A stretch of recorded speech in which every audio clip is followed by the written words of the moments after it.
What's up, everybody? This is Roberto Lorenzo Ferguson. Yes, Robert Ferguson. That's how my man Flavor Flav says it. Every time I call him, he picks up the phone and he always says, Robert Ferguson. I got to get Flav on here. You guys need to meet him. He's a good guy. He's supposed to be writing the cookbook. He's been working on this book for a long time. The Flav of cooking, baby. It will happen. Anyway, I am your nutritionist. I'm the guy who cares because I care. And today is no different. I'm going to share with you how we actually get people off medications, how we continue to help people lose weight without feeling like they're on a diet, and how many of you can reverse metabolic conditions. That includes everything from hypertension, high blood pressure, type 2 diabetes, high triglycerides, and the list goes on and on. And guess what? I don't have a drug to recommend to you. I'm the anti-drug guy. Now, there are times where medications can be very helpful, the same as certain supplements can be very helpful. But I'm real big on nutrition test-based approaches around this. And I'm not going to get into that today because we're going to talk about the methodology. And I want to give you an example. I want to walk you through step by step how I'm able to get certain clients off medications. Now, what's intriguing is that some people, for whatever reason, I don't get it. When you look at the side effects of a lot of these drugs, they will just continue taking the drug. I mean, not long ago, I had this one client, his name was Denny, and his cholesterol was out of control, way over the top. Triglycerides were extremely elevated. But I was working with him. I was helping him. And every time I would bring up nutrition and things that he could modify, he was like, no, I'll just go to my doctor and increase my meds. Some people don't care. They really don't. And I've watched people not care and lose a leg and eventually are no longer here. They just don't care. Some people are really battling with depression. And this is something that needs to be, spoken about on a regular basis, because when you're depressed, sometimes you're thinking, you know what? I don't have the confidence, or I'm not the kind of person that could go out and hurt myself, right? Which we don't want anyone to do that. So their way of checking out would be to allow their health condition, to worsen and do nothing about it. And I get that. I really do. However, I want to encourage any of you to not take that route. I want to help you restore hope and faith in the fact that not only can you get yourself healthier, but you can improve your situation so you're happier. Now, if anyone has any questions while we are here together, then reach out to me. For those of my childhood friends or anyone who catch me live or even on a replay, and you're living with high blood pressure, you're living with conditions that is not good, don't stop yourself from reaching out, because what you think is necessary to improve your situation is not that. And what I mean by that is that myself and all of our coaches, we teach people and have found amazing success in showing people how to eat the foods that they have at home right now, the foods you like to eat, but learn how to eat those foods in a way where you can not only lose weight, but put yourself in a position where you can improve your overall health. And for many of you who want to get off medications, you can get off meds. We've been doing this for so long. Some people are just numb. They see me on Facebook or catch me on YouTube or come to a seminar, and they're sitting there with high blood pressure and will do nothing. They will do nothing. I don't get it, but then again, I get it. Sometimes people are just embarrassed and don't want to reach out for help. Many people will go, I think I can figure this out on my own. Oftentimes people will say, you know what?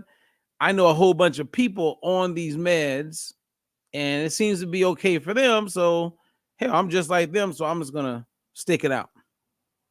Then you have the weight loss drugs. Now, I want to bring up something on the weight loss drugs because many of you are volunteering to be on Ozempic and Wegovy and Mounjaro. And you have doctors who are saying, you're good. And then you may mention things that I've shared. And your doctor go, yeah, you know what? Who's the physician? Well, where do you think a lot of physicians go to get help with their weight loss? They come to me. Where do you think a lot of those physicians go when they really want some answers when it comes to nutrition? They come to me. The same as I would go to them for their expertise. Now we have this big push on weight loss drugs. I mean, Costco just came out and said, hey, we're going to make this available to all our employees. Amazon's jumping in the game and they're like, hey, we're going to make this weight loss drugs. We can deliver these drugs and help people out. You got doctors all over the place just encouraging people to jump on these drugs. And there's so much they are not telling you. Now, here's the sad part, but you heard it here first. You're going to see a significant increase in various types of cancer because of these weight loss drugs. I've been saying it for months. You're going to see a whole bunch of health challenges that will not be reversible because people are taking these drugs. If you know anything about the importance of skeletal muscle, and you know that in a short study that came out in JAMA, Journal of American Medical Association, where they conclusively share that 40% of the weight loss is coming from skeletal muscle. If you know that losing that much skeletal muscle, if you knew what that means, there is no way you would recommend this drug. You would not recommend one of the weight loss drugs because if 40% of the weight you lose is coming from skeletal muscle, you reduce your ability, and this is all backed up. A lot of studies that back up what I'm saying here. I'm not just a guy just making up stuff. If you lose that much weight and 40% is coming from skeletal muscle, if you do get diagnosed with cancer, you are less likely to survive. Did you know that? Did you know that? No, you didn't know that. Especially those who are taking the drug. Why would you? People take the drug because they're ignorant. They don't know. They're unaware. And it's like the blind leading the blind. The doctor is telling you to do it, so you just go, oh, I'm going to do it. And he didn't tell you that if 8%, based on a major study published in BMJ, British Medical Journal, very clearly states that if 8% of your weight loss is skeletal muscle, 8%, I just said 40%. If 8% is skeletal muscle, you increase your risk by your risk of heart attack by 300%. You probably didn't know that. And your doctor didn't know it, because if he did, or if she did, that would not be informed consent. They are going against the Hippocratic Oath. And you know I can go on and on and on. I still haven't done my big review on Oprah and her big push on Ozempic and these other drugs. If you saw what I can see, the data I have collected, they should go to jail. Seriously. And I just feel so bad for the uninformed people just keep taking these drugs and they don't know. But very soon, we're all going to know. I want you to watch this is a short clip. Jimmy Dore, talk show host, and then we're going to talk about it. Check it out. Own personal doctor, who I won't name because she's already been attacked, was the one who pushed back. She treated me when I was vaccine injured. I called her, yes, and I was afraid that she wasn't going to believe me. She said, Jimmy, I'm treating 5 people just like you. 3 of them are nurses, 2 of them are doctors, and none of them feel comfortable to talk about it. And so she knew really early on that there was something nefarious going on. She was the one, they told her they wouldn't let her treat patients. They would, when they would come in for COVID, they would just tell her to intubate them. And she was like, everybody's dying. So she started giving them steroids. And they came to her and said, "Hey, you're breaking the rules. You're not allowed to give people steroids." And she said, "Yeah, but my patients are living and your patients are dying." And then 6 months later, the FDA and the CDC reversed their advice on that and said, "Okay, you can give them steroids." Did you guys just hear what I just heard? 6 months later. See, one day they're telling you, yes, okay, no, you're okay. Yeah, go for it. Yeah, do it. And then, yeah, we're gonna make some changes. It's probably not good for you. Wait a minute. There are people who got vaccinated that wish they had never gotten vaccinated. The same as you are looking at that, mark my words, because I already lived this.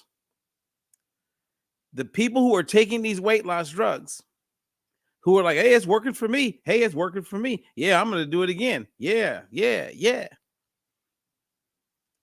They're going to be the same as those people who wish they had never got vaccinated.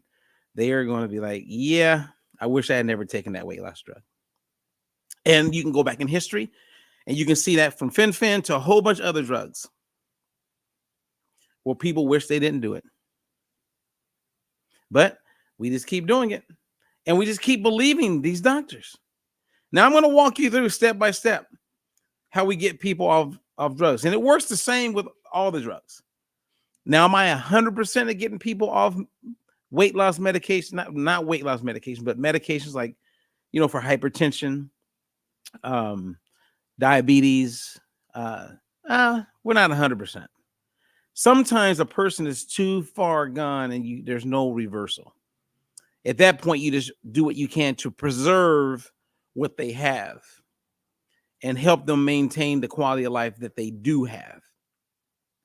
But a large percentage of them, right? Like I was talking to a few doctors today and we were sharing our stats. 92% of our clientele who are type 2 diabetic, 92% of them inside of 12 to 15 months, they're no longer a type 2 diabetic with no drugs. A food as medicine approach. Now, it's hard to get to where we are. Now, if you're hearing me, then hey, you're way ahead of the game because there's some crazy cuckoo people out there pushing supplements like crazy, saying how they can help this and that. I mean, I saw a video this morning with this lady named Trish, who I used to know. She is just gone cuckoo. Like cuckoo. And it's all about making money, selling supplements and just making money. I can't even be a Facebook friend with someone like that. And it surprises me how some of my coaches are Facebook friends with cray people. Now, maybe they stay friends and they just want to kind of see what they're doing, or maybe it's just a moment of humor for them. But I just couldn't even be associated with people like that. Matter of fact, sometimes I'll send someone a message and go, hey, what happened to you? And they would go, what do you mean? I go, why are you pushing lies to people? Why are you sharing lies? You're blatantly lying and you're influencing people to follow you and take these supplements that are bogus. I'm gonna call them on it. You don't think people have called me on things? Absolutely. And I'm ready to share the facts of why I'm saying what I'm saying. I will share the studies. I will share what we know to be true. You know what I mean? When you put it out there like this, you got to, be ready because some people are going to call you on it. So when you see some people doing some crazy things, call them on it. Please do. There's some cray people out there, and those are the people causing a whole bunch of problems. Now I'm going to play another video. This is a short video. This is a doctor, and she basically makes a statement, and then I'm going to talk about it for a second, and then I'm going to walk you through how we get a person off medications. Okay, that's the goal for today. And if you want to learn more about anything that you hear from me, reach out. If I can't coach you, if my schedule's packed, we have quite a few coaches that do this because they love helping people, and I can put you in touch with a great coach. Okay, check this out. Mom's story is very almost like archetypal of what so many Americans are going through today, kind of realizing that something is not quite right. when it comes to our own health, the health of our kids, the health of our parents. People are so sick in our country and they're getting sicker. And we're put on this chronic disease, sort of pill taking surgery treadmill, and yet we're not really getting better. 93% of American adults have some aspect of metabolic dysfunction. Some of the most obvious ones you'd think about it would be like diabetes and obesity, but actually cancer, heart disease, stroke, depression, anxiety, having a big baby, which is called fetal macrosomia. Did you hear what she said? 93% have some type of metabolic condition. Diabetes, hypertension, waist circumference, triglycerides. A few years ago it was 88%. Everything continues to get worse. And we're so quick to believe these doctors and these pharmaceutical companies and these people saying, here's the solution. And it's all part of the agenda. In 2013, when they said obesity is now a disease, that put them in a position where they can start recommending certain medications to people, because medication is easier to provide through the medical system when you're hoping to improve or help them with a disease they're living with. And then Oprah does her whole thing and calls it a disease. Interesting. I have a whole bunch to say about that. We're not going to do that today.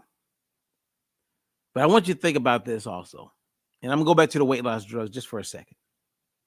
When you're taking a weight loss drug and people are walking around talking about GLP-1, they don't even know what the hell. I've been talking about that since 2010. GIP, I've been talking about since 2000. I mean, so I'm way ahead of most people in what they understand. I know where its birth of being discovered comes from, going back to like 1901. I have the data. I have the whole history that goes into the 1930s and what took place in 1964 in Colorado at the university. And I know that a big part of the discovery around GLP-1 and GIP had to do more with bariatric surgery. And then they started to see how it could help with diabetes. And then they went to work to come out with these drugs. It has not been studied. There's GLP receptors, which is what we're talking about, on various cells throughout your body. There is no studies anywhere that proves that it's safe, but it's being pushed, and they're getting more and more people on these drugs. And all of this is taking place inside of this thing called your intestinal tract, your small intestine. Yep, that's where the GLP-1 and the GIP comes from. Yep. Inside of this thing called the gut microbiome. You guys ever heard of the gut microbiome? Doctors are just now realizing that 70% of our immune system is the gut microbiome. 70%. The entire time during COVID, right, the pandemic, did you ever hear Dr. Fauci talk about the immune system? Yeah, we did.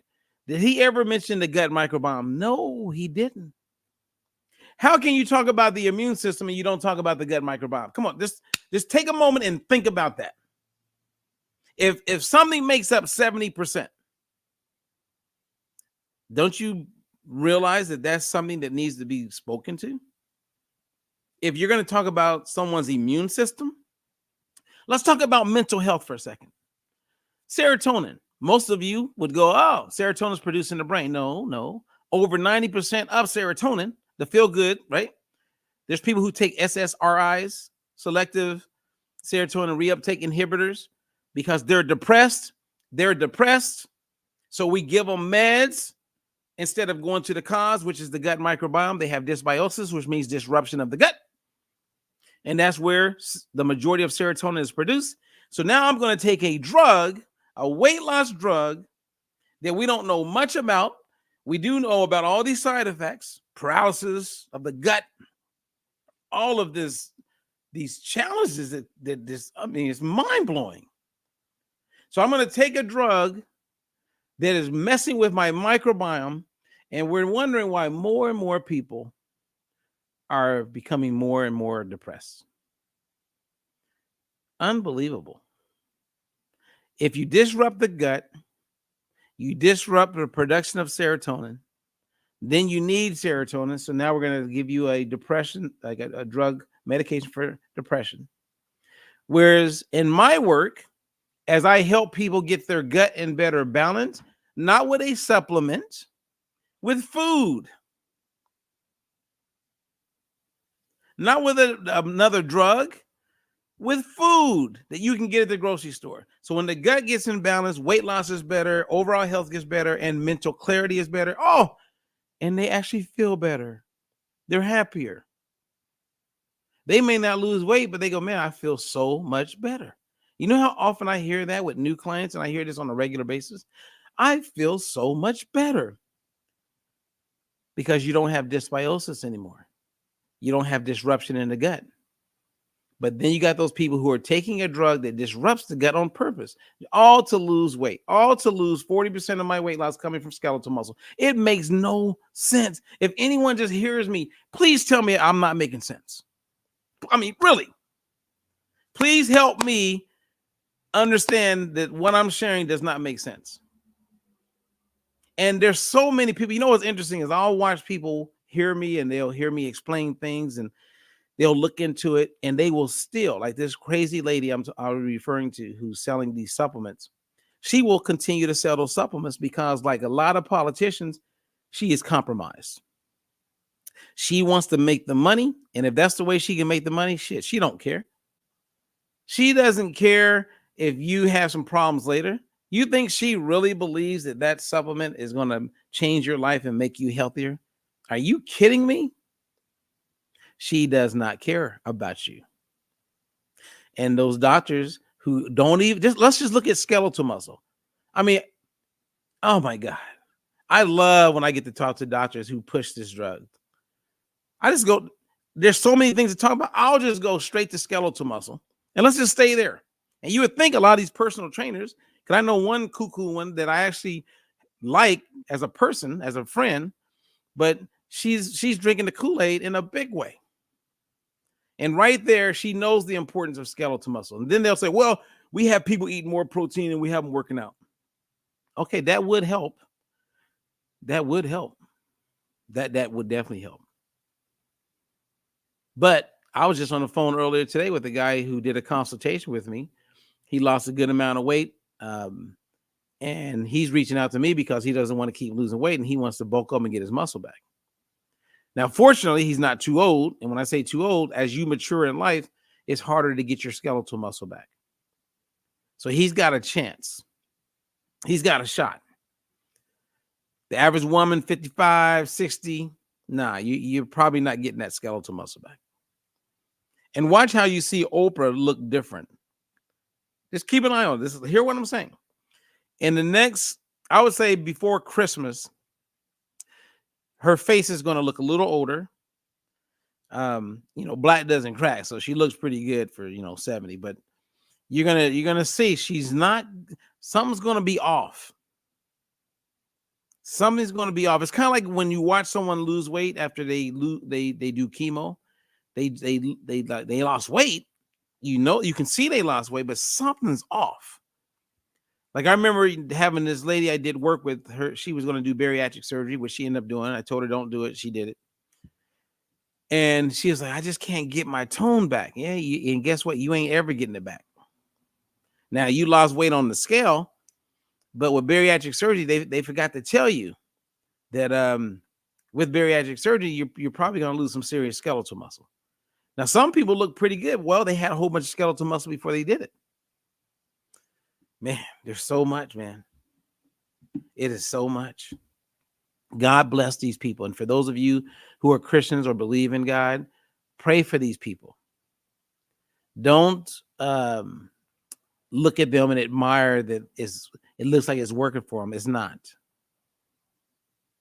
It's not. It is not working for them. Jeez. Anyway. Oh, I almost forgot my main reason for doing the live. Oh boy. All right. So here's how we do it. Okay. I could probably summarize this in 2 minutes. When I take on a new client and I'm working with you, as soon as I start working with you, our first month or so is what we call a discovery phase. So whether you're working with me or one of our coaches, our goal is to discover. So we help you customize a nutrition plan for you. Every 7 days, we make some adjustments to that nutrition plan. The whole time we're looking at your body composition, your waist measurement. So we're looking at your glucose. We're looking at a whole bunch of things every 7 days. After that first 4 weeks, we then have a pretty good idea on what's going to work best for you. So we transition and we make some additional changes based on you and what the goals are. And we continue to make those modifications as needed. And we also continue to monitor you as far as body composition and all those things, right? So like if I had a client and they lost 10 pounds, but it all came from their lean body mass or fat-free mass, which would include skeletal muscle, then we can make adjustments so that we're not losing skeletal muscle. See, this is not happening when you're taking these weight loss drugs. You can't do that because you're not hungry, right? You're on a starvation diet. And if you ever wanted to read a book, in my review, I'm going to share this book on starvation. One of the last big randomized placebo-controlled like trials ever done. And we're not even allowed. It's unethical to do trials like this anymore. But a guy named Ansel Keys led this. And if you read that book, it'll blow your mind because they wanted to understand like what goes on in the body when you basically starve. You're just not eating. And you're able to stay alive, but you're not eating. So they tracked these people and kept close eyes on them. And it's not good. If you look at people who survived concentration camps, they lost a lot of weight in concentration camps because they were starving. And if you go back, because I wrote a thesis on this like years ago, okay, in the late 90s, where people who survived concentration camps who were older, specifically women, later in life, they battled with their weight. They never got their weight under control because they went back to eating normally. Most of the weight they lost was skeletal muscle, and they were basically walking around bones and fat. And so when they started eating, and the older they were, the worse this was on them. This is exactly what you're going to see with the GLP-1 drugs. Now, if you haven't read the book and all the studies, then you feel you're an expert, then go read the books. I did. Read it many times. I'm sitting here looking at it right now.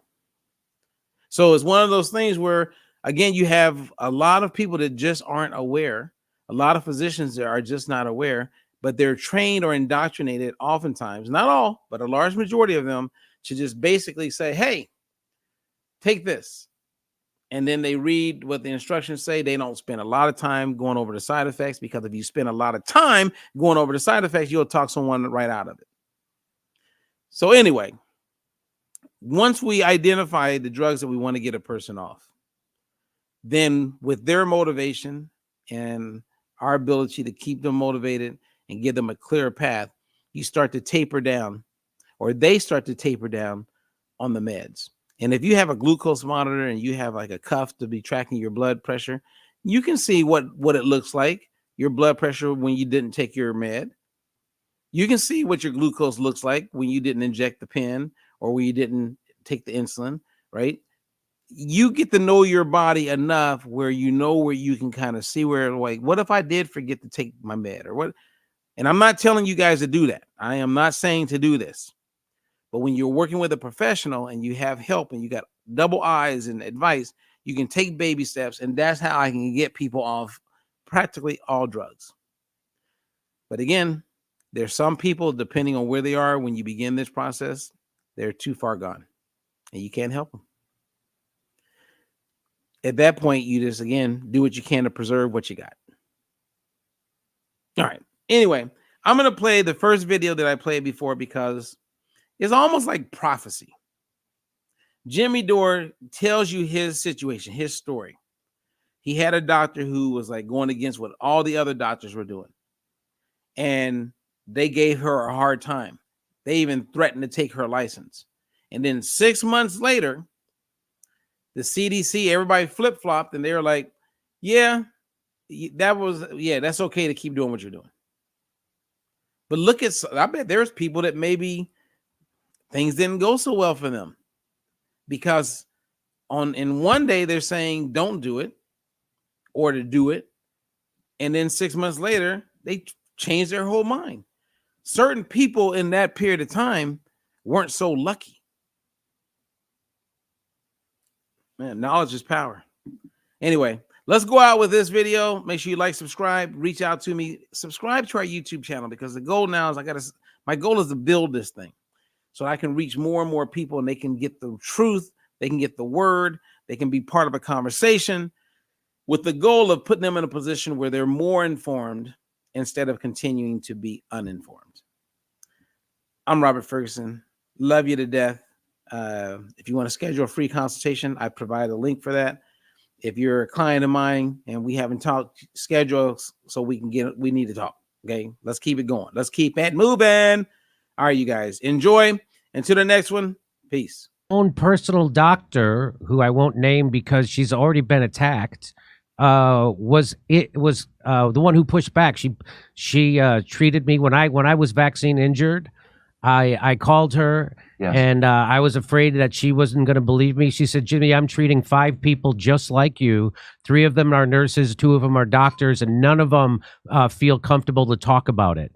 And so she knew really early on that there was something nefarious going on. She was the one, they told her they wouldn't let her treat patients. They would, when they would come in for COVID, they would just tell her to intubate them. And she was like, everybody's dying. So she started giving them steroids. And they came to her and said, hey, you're breaking the rules. You're not allowed to give people steroids. And she said, yeah, but my patients are living and your patients are dying. And then 6 months later, the FDA and the CDC reversed their advice on that and said, okay, you can give them steroids.